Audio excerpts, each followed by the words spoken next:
think on that legislation on hate speech, where it's deficient is that we don't have clear demarcations on where fair comment ends and hate speech starts. But as for Honorable Duale, I think he brought it upon himself. He has tended to talk loosely. He has tended to be very abrasive. He has tended to talk in manners to humiliate people, and this has been his way of talking. So he actually brought this on himself.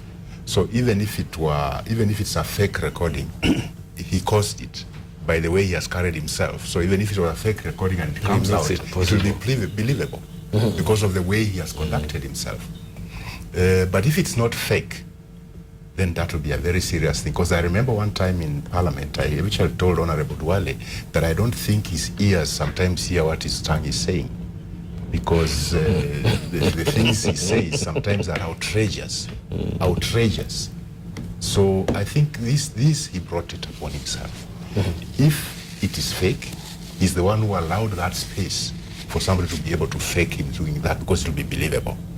If it is not fake, then I think Honorable Duale must do the right thing, apologize profusely, and not just apologize. We expect the same state machinery that moved in on the Pangani 6 to move swiftly on Duale, because I don't think he's beyond above the law.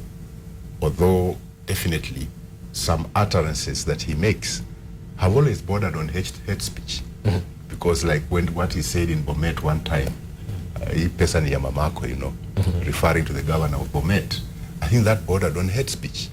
Yeah, so he has gotten away with it so much that he has become brave, and he thinks he can, when you get away with something wrong, you will try to move to the higher level of getting away with it, and it becomes habit forming. So that it becomes habitual. And I think if that were the case, I would expect the state machinery to move rapidly. Right, the state machinery has been slow off the mark to... Very slow. Yes. That's why I'm saying this. They have been very slow off the mark, because if you remember how the Pangani 6 were handled, some of those Pangani 6, what they had commented on was way past, but they were moved on very swiftly at that time. But in this case, I don't think saying that they have to get voice experts and so on.